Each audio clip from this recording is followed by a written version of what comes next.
Welcome to the Mandan City Commission meeting on July 7th, 2026.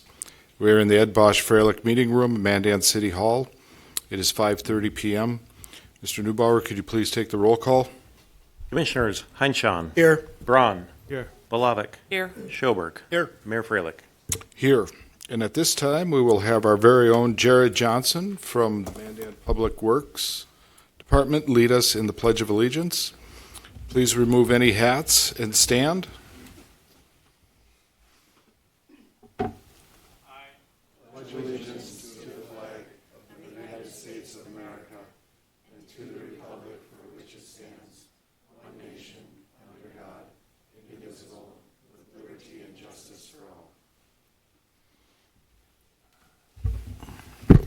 Thank you, Jared. And at this time, we will move to announcements, and we'll go with construction updates. Jarek? Mayor Commissioners, good evening. Here, I'm trying to pull up my presentation. There we go. Have a few new faces on this list and dropped off a few of our projects that are nearing completion. First one I wanted to talk about is one that has kind of been a hot topic in the last week. Last Tuesday, we did convert the 14th Street and Collins Avenue intersection from a four-way intersection to a two-way intersection in anticipation of the large 4th of July festivities north of the interstate. We did do a traffic study ahead of this recommended conversion, and we do want to utilize this time to do further analysis on the real-world performance of the intersection as a two-way intersection. We had initially planned for a 2-week conversion, though there is now a water line replacement project happening just south of Eagles Park, and we may want to extend it to get actual real-world conditions represented in our traffic analysis. And then piggybacking on that, there is a water main reconstruction happening that was a subject at a couple commission meetings ago, and it was for the emergency replacement of the water main between Collins Avenue and I think Ann's Place, just to the east, and that work will be ongoing for a little while now. Another one that hasn't been talked about much at these commission meetings is our Terra Valley decommissioning project. This construction project includes the installation of a gravity sanitary sewer main from 8th Avenue Northwest down the hill to 1806, tying into a trunk sewer line. There is a connection into a manhole in the middle of 8th Avenue Northwest that needs to occur this week. So we're expecting some construction-related traffic closures along 8th Avenue Northwest associated with this tie-in. Just wanted to make everybody aware of that, and we will be sharing this with our communications department to get more information out there. Memorial Highway, we've got our Phase 1 and Phase 2. Phase 1 being the east half of the project, constructed by Reedy Construction. Phase 2 being the west half of the project, constructed by Northern Improvement. The east half is very close to completion. The focus right now is completing the 40th Avenue intersection. This week, we're expecting TSS to finish pavement markings and signage. We have other kind of smaller to mid-size items remaining, such as the shared use path, sidewalk, other concrete tie-ins that kind of need to be wrapped up.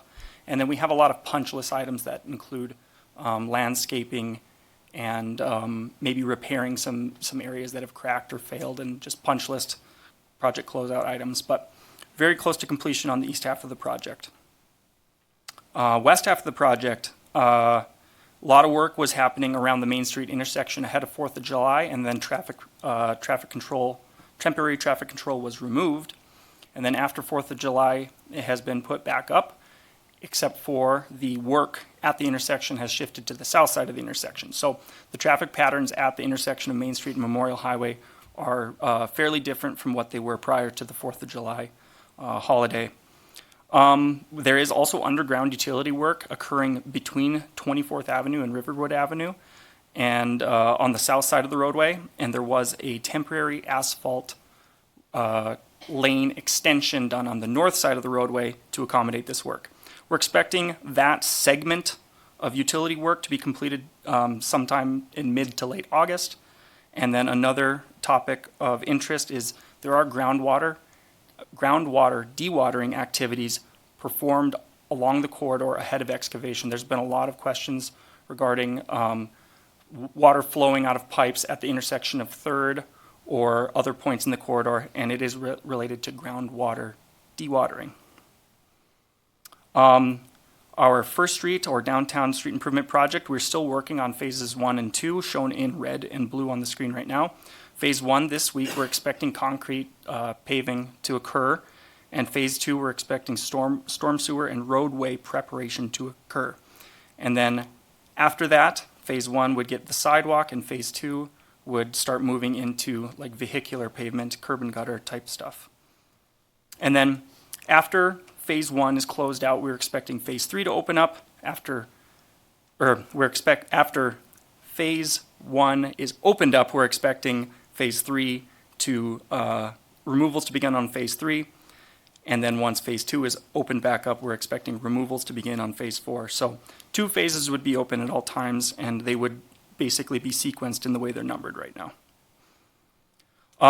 Water and Sewer District 65 near Lewis and Clark, we are nearing substantial completion on that project. Right now we're working on manhole rehabilitations, crosswalk, pavement marking, and then we have a lot of landscaping left to do in the area. And then afterwards, Public Works and Engineering and the contractor and our consultant engineer will do a thorough walkthrough of the project area to identify issues that are remaining on the project. We'll develop a checklist. This will be delivered to the contractor, and the contractor would be expected to complete the checklist prior to project closeout. So, though it is nearing completion, there's a little bit of legwork left to do. Street Improvement District 241, this is up by Red Trail Elementary. This week, we're expecting ADA ramps to be poured at corners, and we're expecting all of them to be completed this week. All of the remaining roadway reclamation operations are to be completed today and tomorrow. I do have a picture of our reclamation process on the right side of the screen right here. And then 47th Avenue Northwest is reclaimed already and is now being reconstructed. And then I do have a QR code where people can go to our project's landing page where they can access each of our project websites, and that is at cityofmandan.com/projects. Any questions for me? Any questions for Jarek? No? Thank you, Jarek. Thank you. At this time, we will have quarterly employee anniversary recognition. Amy Berger.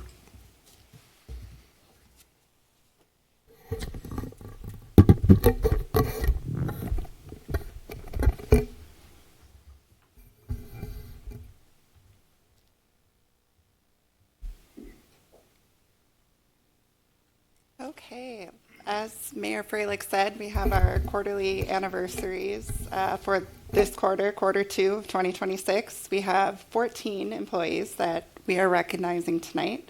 4 of them could not make it, so we'll call those names first just to still recognize them, and then the 10 that are here, we'll call your names, have you come up, receive your certificate from Mayor Freilich, and if you want to hang out up here for a picture before we're done.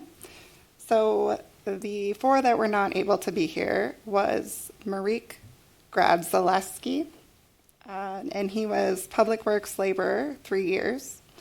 We have Samuel Hay, 5 years, part-time firefighter. Matthew Bauer, also part-time firefighter, 15 years. And Susan Harmon, 15 years, our technical services associate from the library. So thank you to those 4. And for those that are here with us tonight, like I said, I'll call your name to come forward. With 3 years of employment, we have Daniel Hampton, police officer. Nathaniel Eckroth, equipment operator 2 with Public Works.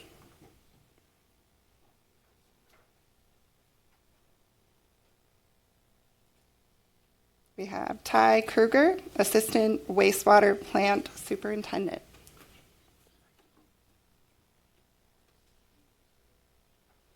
Oh, yeah. And Jared Johnson, Utility Operator 1 with Public Works.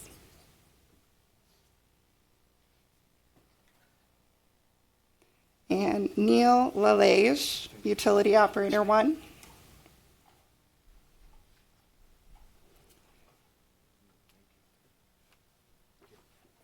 And then on to 5 years. We have Carter Keelan, part-time firefighter.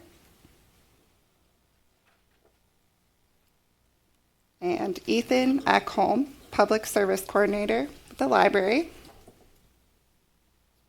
We have one employee who's been here for 10 years. That is Wiley Irvine, Utility Operator 3. And 2 employees with 20 years of service. So the first one would be Andrew Beck, our fire captain. Congrats, Andy. And lastly, we have James Steinman. He is our landfill crew supervisor. So thank you all for your years of service. We appreciate all of you and excited to recognize you tonight.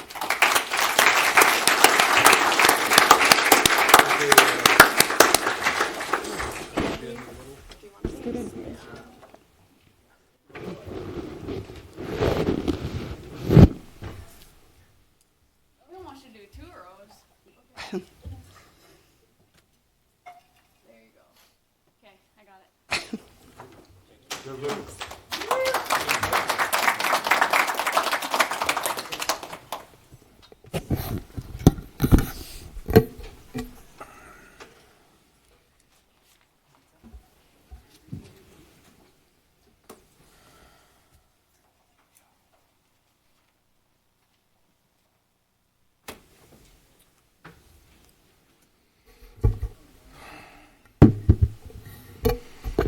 Okay, at this time, we will have the 4th of July festivities recap. Matt Shannondorf.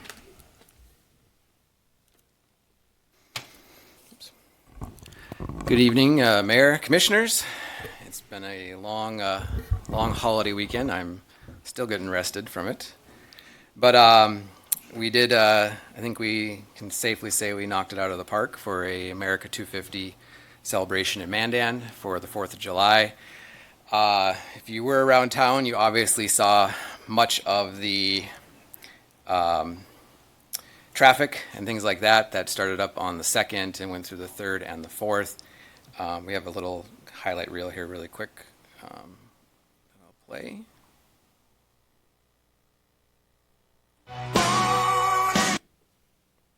Oops. Let's try that again.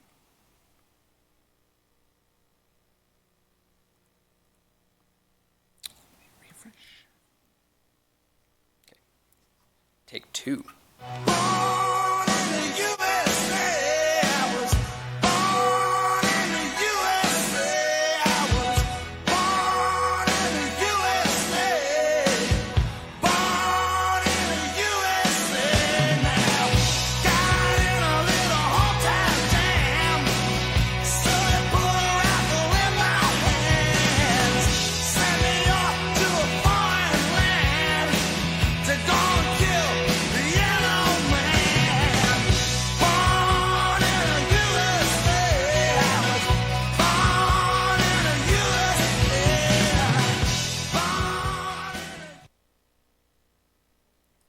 That is just a kind of quick recap. More content to come as we kind of dive through it all. So just to kind of give a recap of what took place over the holiday weekend, July 3rd, we had obviously Art in the Park that opened up downtown. It was a very good day for vendors. We talked to a few vendors and they had some record sales on the 3rd. Weather was nice and crowd was very, very nice down there. Our AI data that we have for the area said there was about 6,000 to 8,000 pings in the area on the 3rd for Art in the Park. So that doesn't count children and anyone under the age of 18. So you can say there was probably anywhere from 8,000 to 10,000 people that came through Art in the Park on the 3rd. The night of the 3rd, we kicked it off with a spectacular fireworks show. We've got some imagery of the show itself. The pyro Prairie Musical, which took place on the open land just north of the Mandan Middle School. A spectacular event. The shoot site was about 700 feet wide. Many large shells going off from 6, 7s, and 8s, all choreographed to a beautiful soundtrack. We estimate about 5,000 people were on site watching the show, and we have about another 4,000 to 5,000, possibly more, that watched it in the peripherals of the site itself, in terms of Mandan Middle School, as well as the neighboring properties around Red Trail and the interstate. Images from Facebook and other streaming services have video from all over that area of town, showcasing the show itself. So the highlight of the show, I have to show, where are they at here? They have their own section. They were so popular. Our fireballs went off. We did 37 fireballs that went off, and thanks to our sponsors and supporters, we burned through 400 gallons of gas for those fireballs. So it was a spectacular event. A lot of cheering when those went off. The Pyro Musical, again, great show, great showcase. Some of the ending shots there of it, really a new type of show that has not been seen in North Dakota. One of the things that we did shoot, and folks may have seen it, is the wheel effect. I don't know if there's a photo of it, but there was a telehandler out there holding a rotating a circle of fireworks that create more of a wheel design, and that was the first time in that we believe in North Dakota that one of those was shot off as part of a show. We after the Pyro Musical, it cleared out in about an hour and a half, so traffic was pretty heavy in that area, but people did clear out and get out of that area in a somewhat timely manner. Got a little bit of sleep, and then we were back on ground for the 4th of July parade. We had just over 100 entries in the parade itself, some very spectacular floats, including the City of Mandan's float, which got 3rd place in the judging contest. So congratulations to the City of Mandan for bringing in a beautiful float for the parade. A lot of different groups that came in. We had the North Dakota National Guard that led the parade as our color guard, along with the North Dakota National Guard Marching Band. We also had a wonderful flyover of a Lakota helicopter that came over, as well as a Black Hawk. So those are the two right there. They flew the entire length of Main Street as an official start of the parade. Attendance in the parade, we believe, was up, probably closer to the 50,000 mark. According to Mandan PD and some of the highway patrol, traffic was much higher than normal in past years on the interstate and coming in, and just around town there was just a lot more people on the streets and attending the parade itself. The 4th of July road race saw a massive increase as well. We were 10 registrations shy of 1,000 runners at the parade. So that is a record for the Mandan 4th of July road race. Our record last year was broken with 711, so we broke that this year with just under 1,000. So goal next year is to break 1,000 with that. So beautiful day for running. A lot of participants in that. Get a few more here of the classic car parade that went down. There's about 3 or 4 dozen cars that were in there. There is the North Dakota National Guard leading the parade, National Guard Marching Band.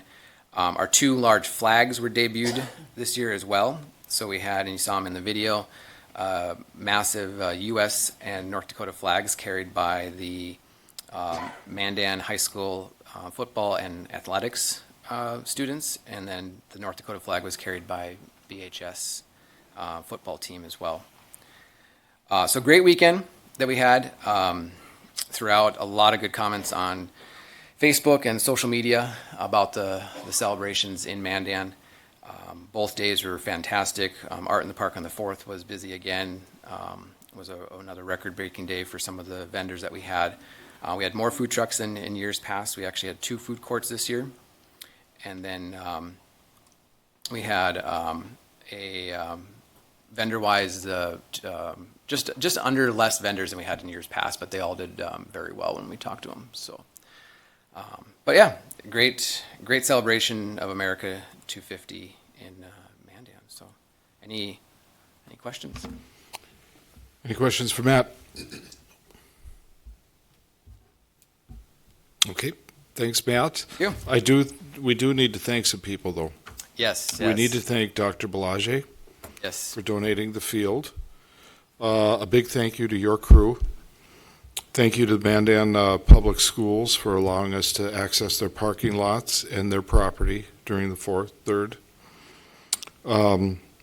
Thank you to the Mandan PD. Thank you to the Mandan Fire Department, Mandan Public Works, Morton County Emergency Management. Metro Ambulance was around for that as well for the parade. So yeah, this is definitely this celebration is definitely a community effort when it goes all to it. And a year-long, Year-long planning, yes. yeah. And a special thank you to the employees here in this building for participating, and for the City Commission to approve a lot of the funding for this. So it was a great community effort, and I think well-received. So, and we're talking about next year also? That is in the discussions. Okay. I don't know if anybody wants to see another fireworks show, though. I don't know. Maybe they do. Okay, but great job, Matt. Thank you. Okay, we'll move on to public comment. Is there any public comments, Mr. DeBauer? Having none, we'll move on to the approval of the agenda. I would entertain a motion for approval of the agenda. I'll make a motion to approve tonight's agenda. Second. We have a motion by Commissioner Heinchan, a second by Commissioner Brown. Any further discussion? Hearing none, roll call, please. Commissioners Braun, Yes. Palovik, Yes. Schoberg, Yes. Heinchan, Yes. Mayor Freilich. Yes. Consider approval of the June 16th, 2026 Board of City Commission meeting minutes. I will make a motion to approve the June 16th, 2026 Board of City Commission meeting minutes. Second. Motion by Commissioner Belavic, second by Commissioner Schoberg. Any further discussion? Hearing none, roll call. Commissioners Palovik, Yes. Schoberg, Yes. Heinchan, Yes. Braun, Yes. Mayor Freilich. Yes. Consider approval of the June 30th, 2026 Board of City Commission potential quorum meeting minutes. I'll make a motion to approve the June 30th, 2026 Board of City Commission potential quorum meeting minutes. Second. Motion by Commissioner Schoberg, second by Commissioner Heinchan. Any further discussion? Hearing none, roll call. Commissioners Schoberg, Yes. Heinchan, Yes. Braun, Yes. Palovik, Yes. Mayor Freilich. Yes. Item number 3, consider approval of the June 30th, 2026 Board of City Commission special meeting minutes. Make a motion to consider approval of the June 30th, 2026 Board of City Commission special meeting minutes. I'll second. Motion by Commissioner Heinchan, second by Commissioner Belavic. Any further discussion? Hearing none, roll call. Commissioners Heinchan, Yes. Braun, Yes. Palovik, Yes. Schoberg, Yes. Mayor Freilich. Yes. Item number 4, consider approval of the July 6th, 2026 Board of City Commission special meeting minutes. I'll make a motion to approve the July 6th, 2026 Board of City Commission special meeting minutes. Second. Motion by Commissioner Belavic, second by Commissioner Schoberg. Any further discussion? Hearing none, roll call. Commissioners Braun, Yes. Palovik, Yes. Schoberg, Yes. Heinchan, Yes. Mayor Freilich. Yes. There is no public hearing tonight. We'll move on to bids. Item number 1, consider Southside Reservoir Coating Project bids. Mayor, Commissioners, good evening. We opened bids for the Southside Reservoir Coating Project on May 28th. We received bids from 5 contractors, and the apparent low bid was car coating for a total of $163,450. This amount is over the budgeted amount that was approved for 2026. So we are recommending approval of an associated budget amendment and the award of the project bid to Car Coatings, unless there are any questions. Any questions for Jarek? Jarek, the coating that we're looking at, that's a seal coat? Mayor Commissioner Schoberg, yes, it is a more of it's a protective coating, and it would match the color that is currently on the south side reservoir. Okay, so there's nothing fancy, no surfboarders, no waves, none of that stuff, no battleships or something? Nothing fancy at this time. This is purely routine maintenance. Okay, thank you. Any other questions for Jarek? If not, I would entertain a motion to approve. I'll move to award Car Coatings LLC a contract for the Southside Reservoir Coating Project and to increase the water treatment plant 2026 budget by $37,450 to complete the work. I'll second that motion. Motion by Commissioner Schoberg, second by Commissioner Blavik. Any further discussion?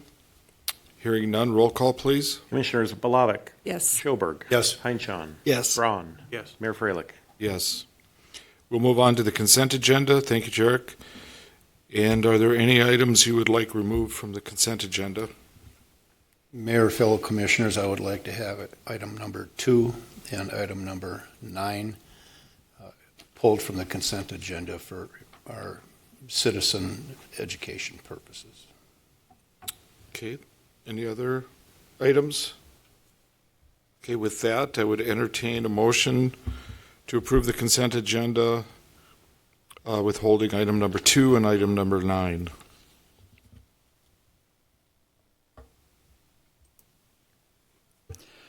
I'll make a motion to approve the consent agenda for items 1, 3, 4, 5, 6, 7, 8, 10, and 11.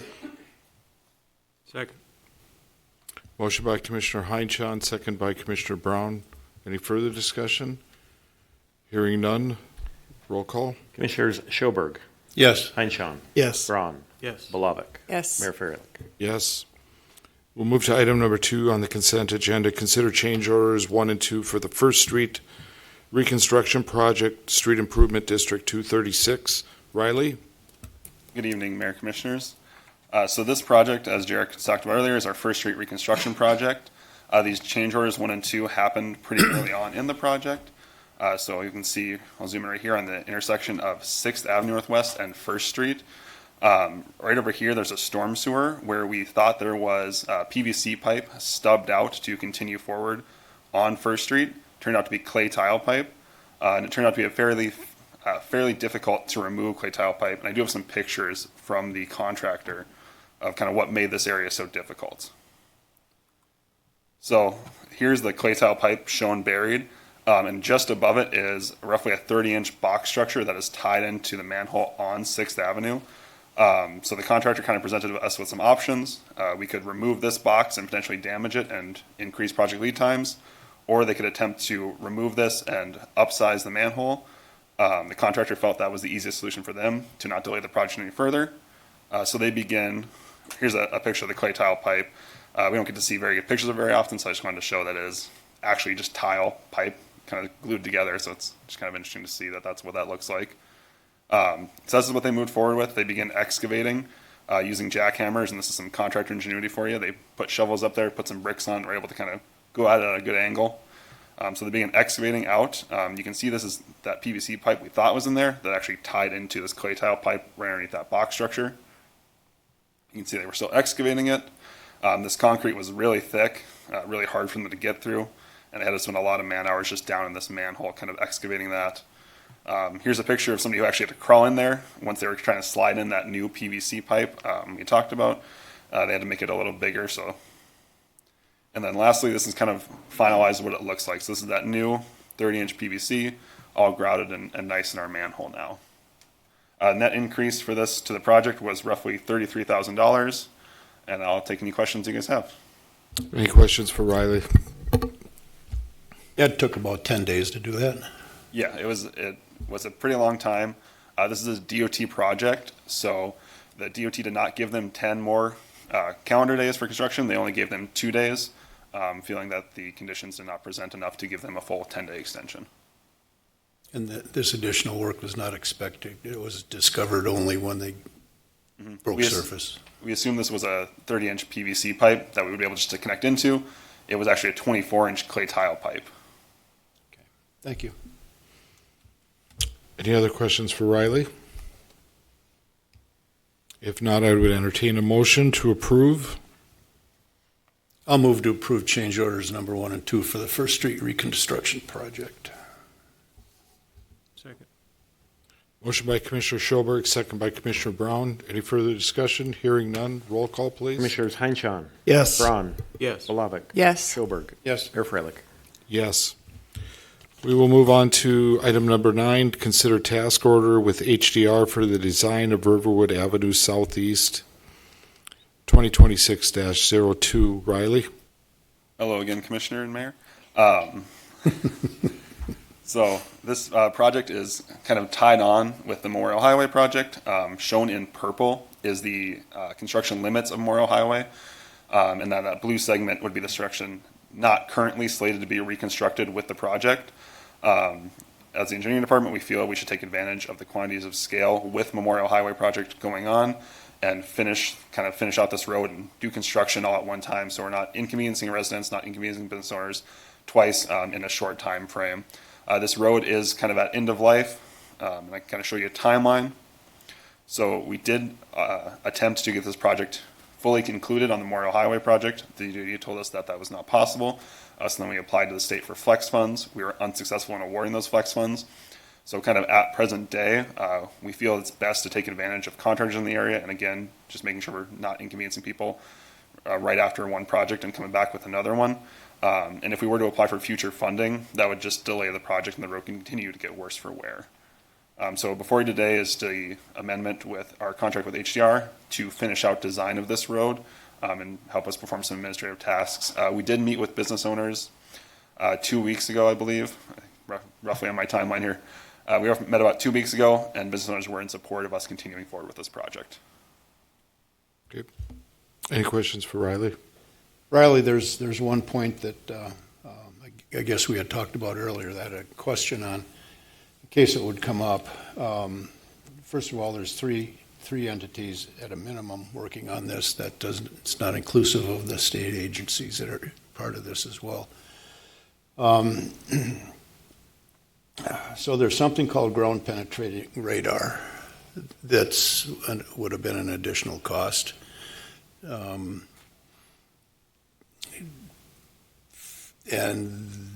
the availability of that ground penetrating radar at this point is not there.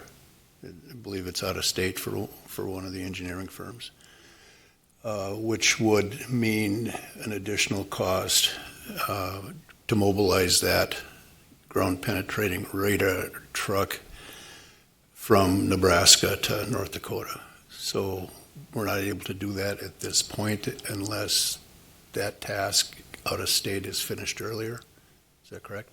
Mayor, Commissioner, that is correct. So currently, we have slated to not do the GPR just because there is an excess cost of us getting it from wherever state it is. It's Braun Intertext GPR.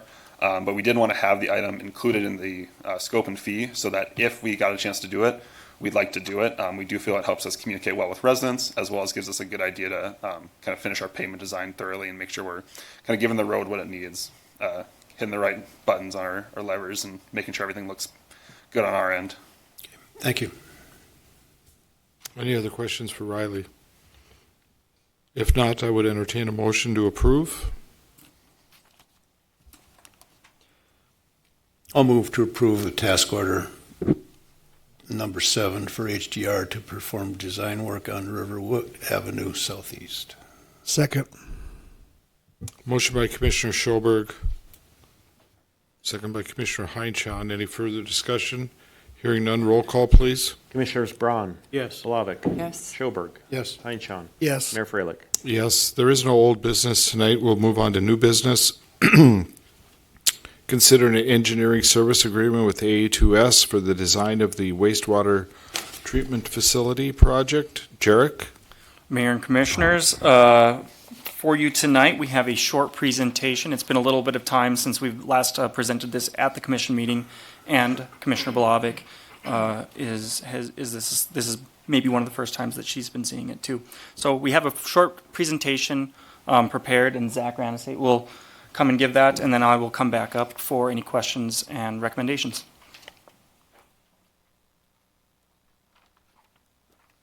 Good evening, Mayor, Commissioners. My name is Zach Granisit. I'm a project manager here at AE2S.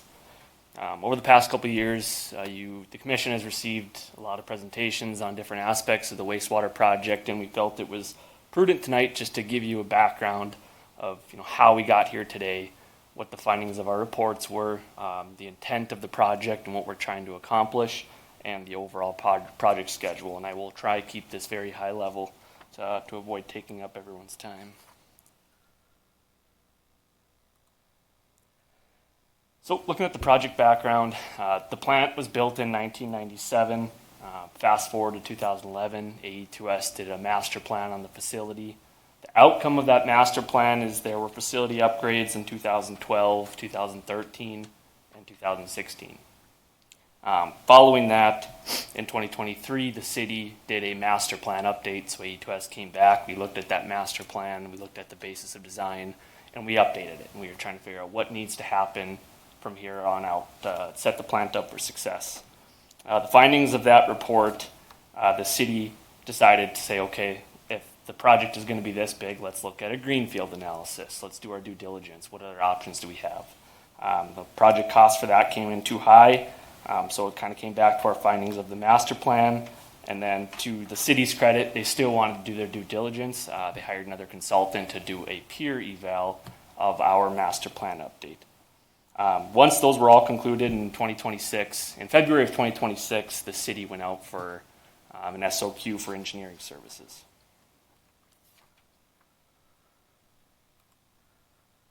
So why is the project needed? Why are we here today? Ultimately, the findings from our report is that the population growth has exceeded capacity. When we did population projections in 2011, we compared them to the recent MPO population projections that were done a few years ago, and by 2035, they were exceeded by 35%, and the plant cannot sustain that.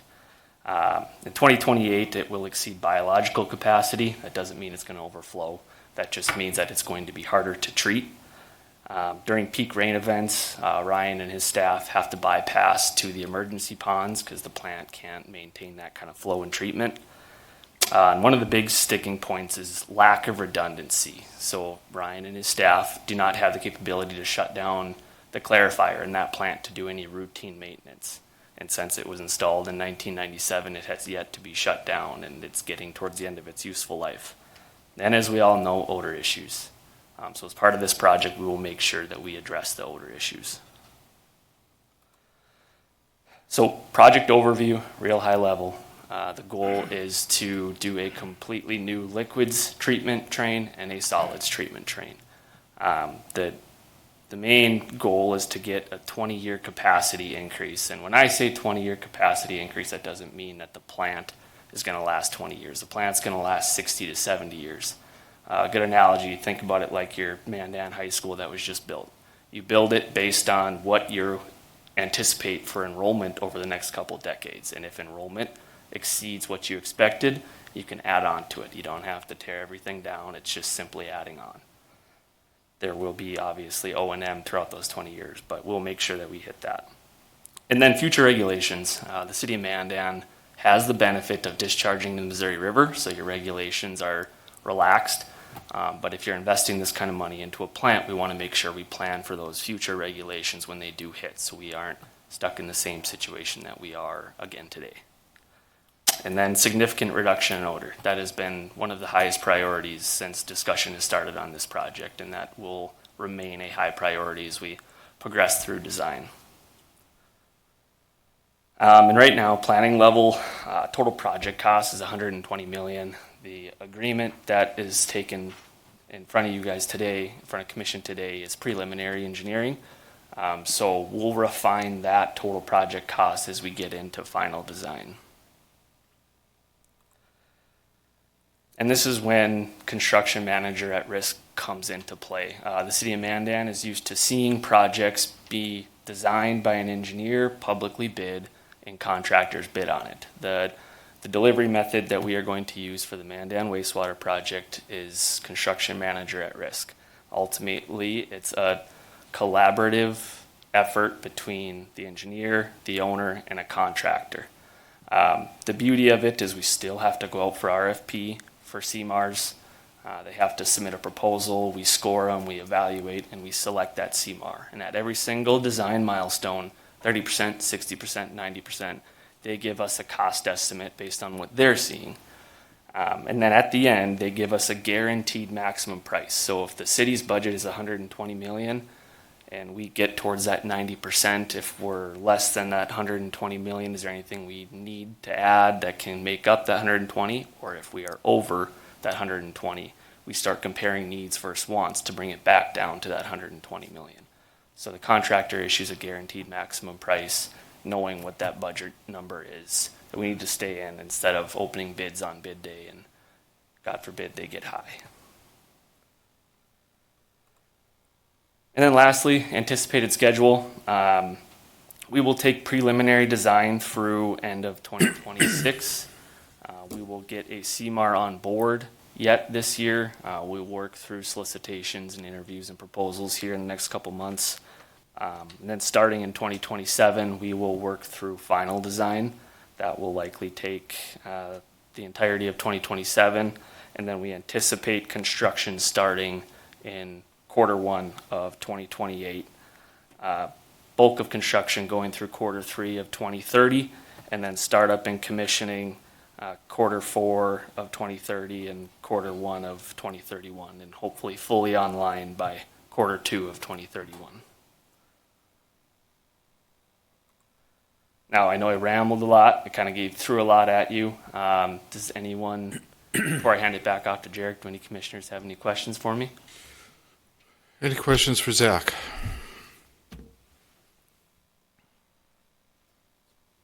If not, thank you, Zach. Thank you. Mayor and Commissioners. Yes, so I guess on the agenda for tonight is the preliminary design contract with AE2S. AE2S was the highest scoring consultant.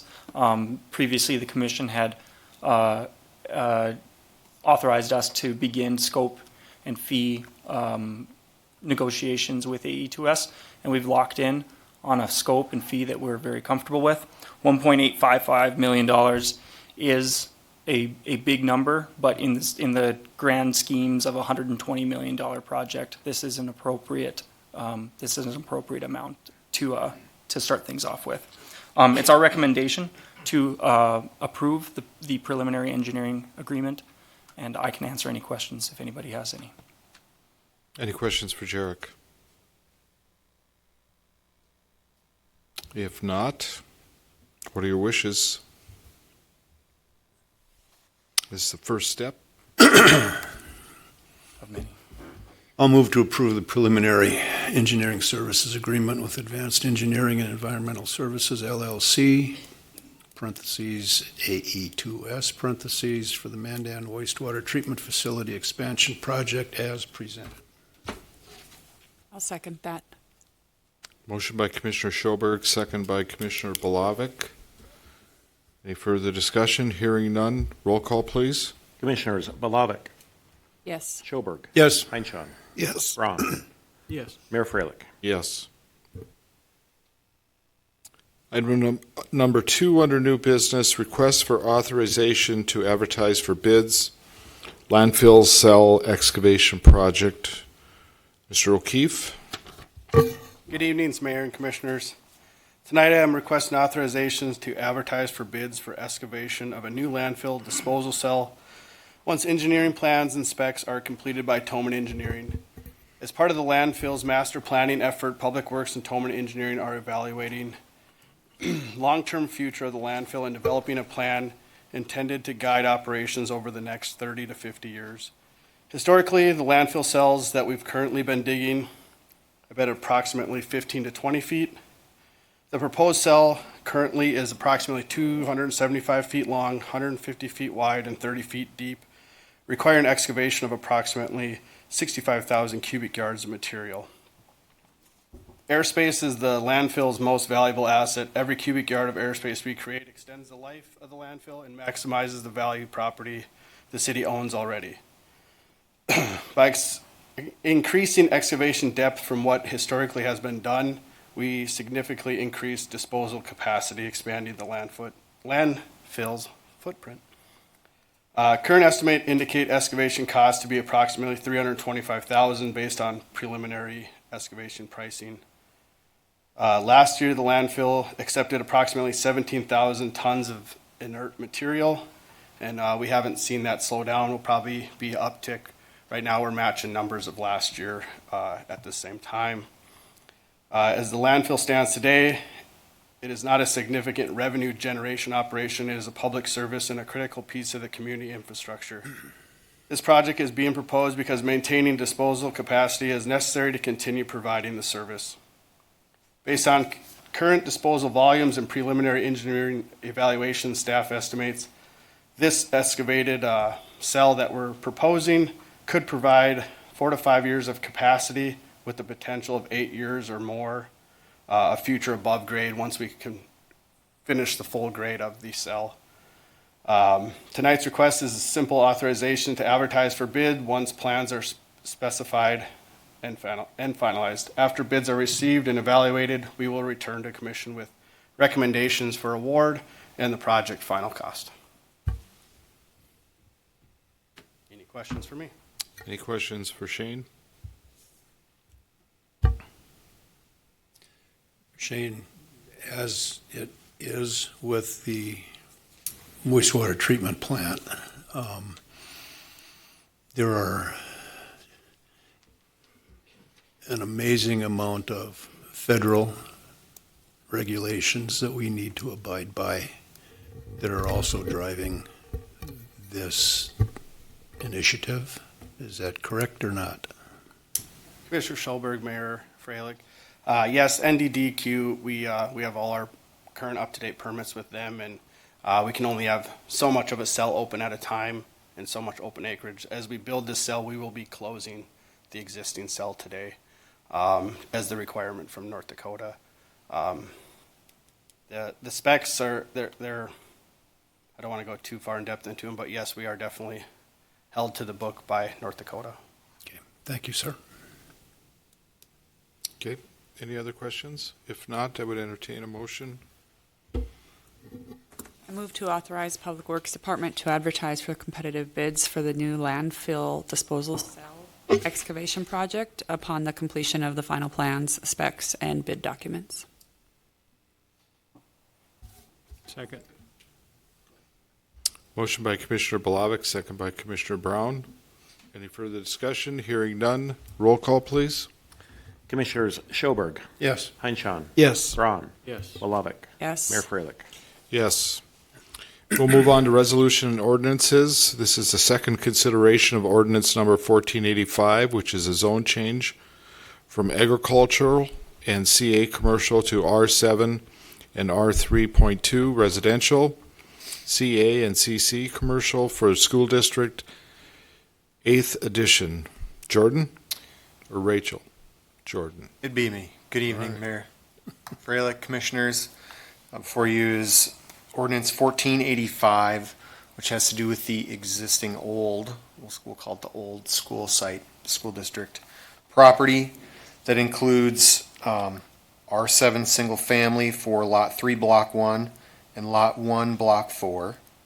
R3.2, which is two-family residential for Lot 3, Block 3. CA commercial for Lot 2, Block 3, and CC commercial for Lots 1 and 2, Block 1, Lot 1, Block 2, and Lot 1, Block 3, if you can keep that straight in your head. This is the second. The only comment I received is that the grass looks really nice. And it does. We appreciate the work that's been put in as well with this project, a big undertaking. And I just want to say from me, I know we received a lot of comments that just for the patience for the citizens in that area for this big project. I know it was a lot to take in, a lot of trucks, a lot of noise, a lot of different things, but appreciate that. And here we are, new chapter with this ordinance and what's going to come ahead. Any questions for me on this zone change? Any questions for Jordan? Hearing none. Thank you, Jordan. Entertain a motion to approve.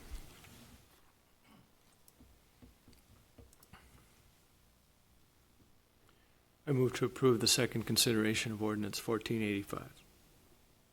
Second. Motion by Commissioner Brown, second by Commissioner Schoberg.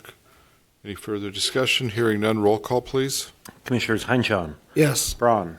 Yes. Malavik. Yes. Schoberg. Yes. Mayor Freilich. Yes.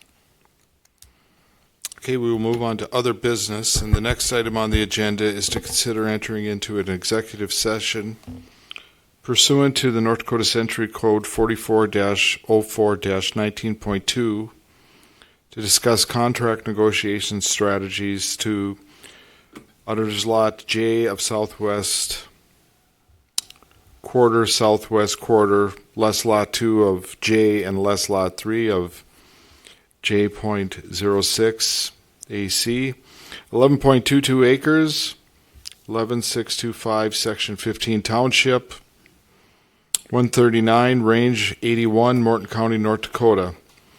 At this time, a motion would be in order to discuss the next topic in executive session rather than an open meeting.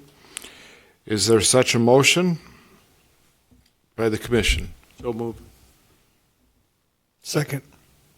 We have a motion by Commissioner Brown, a second by Commissioner Heinchan. Any further discussion? Mr. Neubauer, roll call. Commissioners Braun. Yes. Malavik. Yes. Schoberg. Yes. Heinchan. Yes. Mayor Freilich. Yes, the executive session will be recorded, and all members of the governing body are reminded to limit their discussion during the executive session to the announced topic. Any collective decision, collective commitment, or final action by the governing body must occur after it reconvenes in an open meeting, unless final action is specifically required by law to be taken during executive session. The prohibition on taking final action during the executive session does not apply to providing guidance or instructions to our attorney or negotiator. We will now enter the Dyke Shorn Conference Room. We anticipate adjourning the executive session and reconvening the open portion of the meeting at approximately, don't know, 6:45 sounds good. 6:45. Okay. So, the minutes will show that the executive session began at 6:21. 6:23? 6:23.